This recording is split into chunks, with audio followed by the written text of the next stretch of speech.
What's up sa inyo mga chis, ano? Ako nga pala si Chichio. Manood kayo sa live ko. Ito ako ngayon, nag-grind ako ngayon na Shadow Monarch ni Sang Jinwoo. At kinukuha ko ngayon yung F-move niya. Tapos, ang tagal talaga makuha. Kanina pa ako naglalaro dito sa Dumble Dungeon. Itong last yata to last yata na quest to. Yung defeat 25 shoulders. Defeat 25 shadow soldiers in the dungeon. No? Sobrang hirap. Sobrang tagal. Sobrang time consuming. Sa tingin ko, ito na yung pinakamahirap na quest na ginawa ko dito sa F-move. Ito yung pinakamatagal. Ito yung pinaka nakakapagod. Kahit na may auto-clicker dito at meron kahit manood ka lang. Napakatagal niya. Ngayon, kakakail ko lang talaga literal 3 over 25. And yung double dungeon na to, kanina pa ako naglalaro. And too late na, no? Hindi ako nag-start nag-recording nung simula una. Si Max na ako. Bruh. Maybe sa susunod is uulit ako. Magta-try ulit ako na no boost. Pure grind. And then we'll see kung makahabol natin tong main account ko. Siguro i-grind ko to. Kasi sa March 25 na yung yung update. Kailangan ko na lang is mag-grind talaga ng mag-grind. Pero si Onsi, sobrang tagal talaga ng grind, no? Kahit tingnan mo, na-clear ko na yung dungeon pero 3 pa rin, 3 over 25 pa rin, no? Ito talaga yung pinakamahirap na quest para sa akin. And siguro babalik na lang ako, ikakat ko na itong video.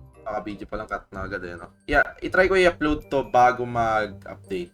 Kasi maybe i-pure grind ko yung update next na i-showcase ko yung mga bagong weapons or kaya map. Then, babalik tayo sa una. Babalik ako sa level 1. Magagawa ko ng bagong account. And yun yung itatry kong i-grind na from streaming and live. So,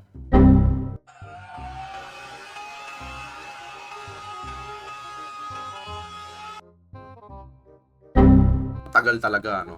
At nag-record na ako ng sobrang time-lapse. 28 minutes. 14 pa lang. Kaka-14 pa lang. Napakatagal niya, guys. Ito yung sinasabi kong sobrang tagal. Pinakamatagal siguro na ginraid ko. At babalik ulit ako. Napakatagal pa rin. Last one. Pain out lahat. Alas 2 na ng madaling araw. Di pa rin tapos. Parang 2 oras na ako nag-grind. Ayun, tapos na. So ayun, no? Tapos na siya. Showcase. Showcase lang ang bibigay ko. And showcase natin sa ating 800%. So, i-upgrade ko lang siya tapos showcase na. Upgrade na lang natin siya to D10. Kasi yun talaga yung nagdadagdag din na lang dito damage. Okay, max. So, i-testing na natin siya, no? Ating mga skills. M1. And sa M1. Decente. Normal lang. Normal hit. Then sa first skill tayo. Dalawang slash siya, then dash. Okay. Dash. Dash mo, diba? Ditas. Mabilis lang yung cooldown, ha? Then C move. Yep. Parang normal move lang. Mag-hold siya.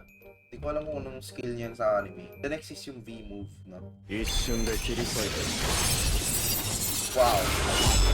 Mutilation. Mutilation yung skill niya sa V move. Maganda kaya pag walang cutscene.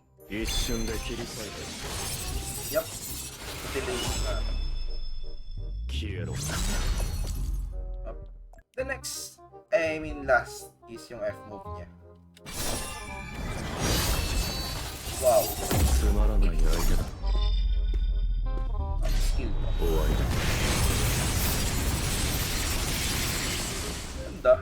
Ganda yung ginagawa niya, no? So, let's try na yung damage test. No? M1. M1 is umaabot ng 200 M per hit. No, 200 M siya. Then, yung Z move. Umapatak siya ng billion, ha? Then, pag X move,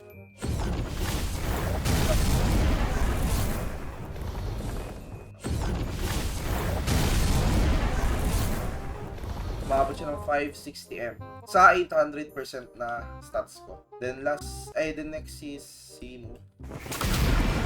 teleport ko na. Uy, umabot siya ng 1.5 billion. The next is yung mutilation. No? 一瞬で切り裂いて消えろ。